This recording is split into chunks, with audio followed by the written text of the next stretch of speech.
그리고 특히 신혼부부나 2자녀 이상이신 분들에게 주택 가격 한도나 대출 한도가 더 높게 적용되니까 이런 분들이 신청하시면. 안녕하세요. 집 보여주는 여자입니다. 오늘은 주택담보대출 중에서도 금리가 낮아서 특히 인기가 있는 디딤돌 대출과 보금자리론에 대해서 자세히 알아보고자 해요. 디딤돌과 보금자리론 대출을 모르시는 분은 거의 없겠지만 막상 신청하려고 하면 이게 나한테 해당되는 대출인지 아닌지 모르시는 분들이 많더라고요. 그래서 오늘은 어떤 분들이 디딤돌과 보금자리론을 신청하면 좋을지, 그리고 신청 방법까지 모두 알려드리는 시간을 가져보겠습니다. 먼저 디딤돌 대출부터 살펴볼게요. 디딤돌 대출은 세대원 전원 무주택자이고 신청 당시 세대주여야 합니다. 여기에는 단독 세대주도 포함돼요. 만약에 신청 당시 1주택을 소유하고 있다고 한다면 소유권 이전 등기로부터 3개월 이내에 신청이 가능한데요. 3개월이 지난 주택은 신청이 안 되니까 이 부분도 기억해 두셔야 합니다. 대상주택은 전용 면적 8호제곱미터 이하, 보통 국민편형이라고 부르는 34평 이하를 말하는데요. 읍면적은 100제곱미터까지 됩니다. 만 30세 이상 미혼 단독 세대주는 60제곱미터 주택 약 25평까지가 신청이 됩니다. 대상주택 가격은 일반은 5억, 신혼부부나 2자녀 이상 가구는 6억까지 가능하고요. 만 30세 이상 미혼 단독 세대주는 3억까지만 가능합니다. 만 30세 이상 미혼 단독 세대주는 결혼을 하신 분들에 비해 대상 주택 면적에서도 30평대가 아닌 20평대로 작고 주택 가격도 기준이 3억까지만 해당되니까 따로 잘 챙겨보셔야 해요. 아무래도 가격 기준이 낮다 보니까 서울 아파트보다는 수도권 외곽이나 지방 아파트에 더 적합할 것 같고요. 일반은 간단하게 34평 이하, 5억 이하 주택이라고 생각하시면 되고요. 신혼부부나 2자녀 이상은 아파트 가격 6억까지 대출이 나온다고 간단히 생각하시면 될 것 같아요. 다음은 소득인데요. 연소득 부부 합산 6천만 원까지 해당이 되고요. 생애 최초나 2자녀 이상은 7천만 원, 그리고 신혼부부는 8,500만 원까지 소득 제한폭이 더 넓습니다. 자산은 부부 합산 기준 4억 6,900만 원 이하면 해당되고요. 대출 한도는 일반은 2억 5천, 생애 최초는 3억, 그리고 신혼부부나 2자녀 이상은 4억까지 대출 한도가 적용됩니다. 여기에 만 30세 이상 미혼 단독 세대주는 1억 5천에서 2억까지만 한도 적용이 되고요. 쉽게 말해서 일반의 경우 아파트 가격의 절반 정도까지 대출이 나온다고 생각하시면 되고, 여기에 생애 최초는 절반보다 좀 더 나와서 3억, 신혼부부나 2자녀 이상은 훨씬 더 나와서 4억까지 가능하니까 무주택 신혼부부나 2자녀 이상에 해당되시는 분들이 디딤돌 대출의 혜택을 최대로 이용하실 수 있을 것 같습니다. 디딤돌 대출의 LTV는 70%고 생애 최초는 80%까지 가능하고요. 디딤돌 대출은 DSR이 아니라 DTI만 적용되는데요. DSR은 나의 부채 상환 능력 측정 시 주택담보대출 및 기타 모든 대출이 포함되는 데 비해서 DTI는 주택담보대출 원리금 상환액만 포함되니까 DSR보다는 규제면에서 훨씬 더 낮습니다. 따라서 소득 금액이 낮아도 대출 나오는데 크게 문제는 없다고 봐야죠. 더불어 디딤돌 대출은 DTI가 60%입니다. 다음은 가장 중요한 금리인데요.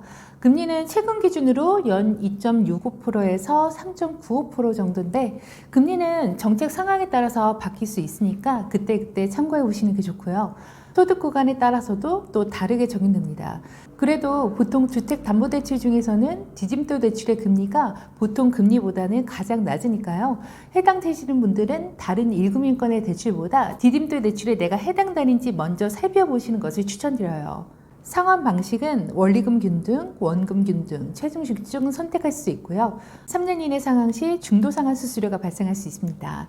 그리고 디딤돌 대출은 금리가 낮은 대신에 1개월 이내 전입 후 1년 이상 실거주 의무가 있습니다. 따라서 전월세를 주시려는 분들에게는 적합하지 않고요. 실거주 목적이신 분들만 이용 가능합니다. 결론적으로 디딤돌 대출은 초기이자 부담이 적고 금리가 낮은 편이라 무주택자, 특히 한도 면에서는 신혼부부나 2자녀 이상에게 혜택이 좋은 대출 상품이에요. 첫 집을 마련하시는 분들에게 우선적으로 추천드리는 상품입니다.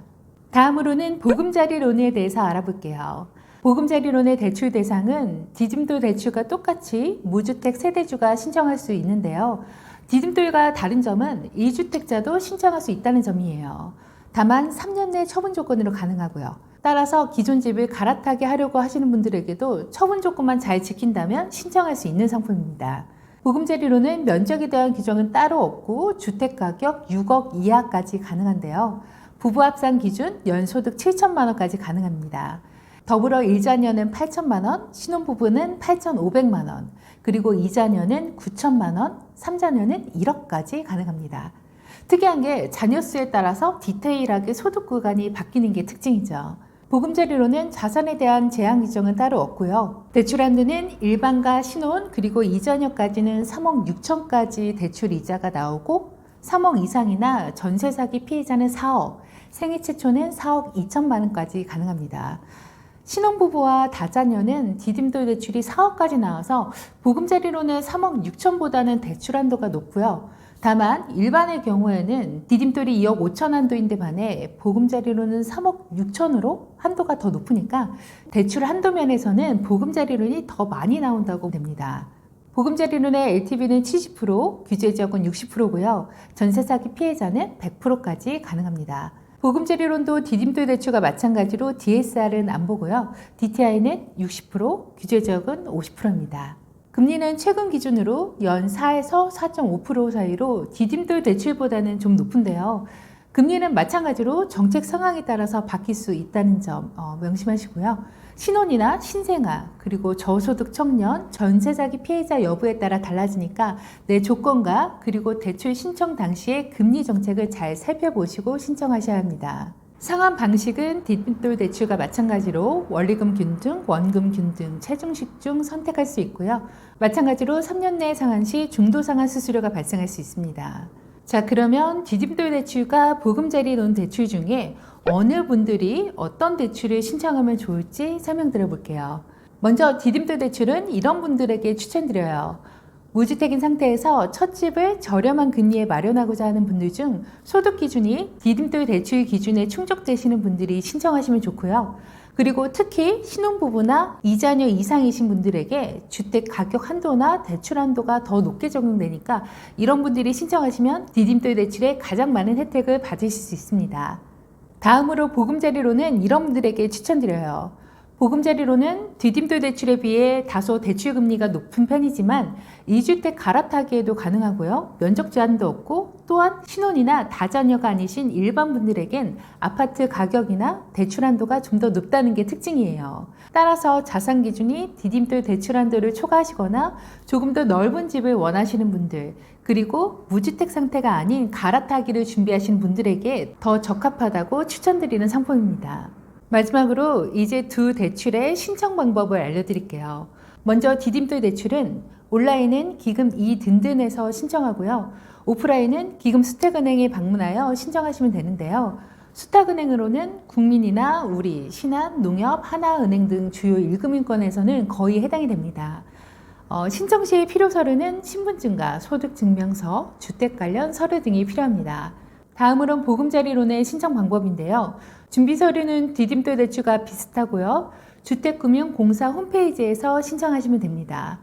신청 전에 꼭 자격 조건과 필요 서류를 확인하시고요. 은행이나 주택금융공사에 문의하여 상담을 받아보시는 것이 좋아요.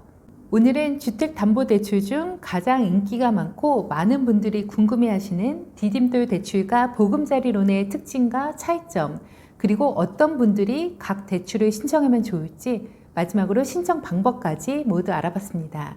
여러분의 상황에 맞는 대출 상품을 잘 선택하셔서 조금 더 유리한 조건을 찾으셨으면 좋겠고요. 오늘도 이 영상이 도움이 되셨다면 좋아요와 구독 부탁드립니다.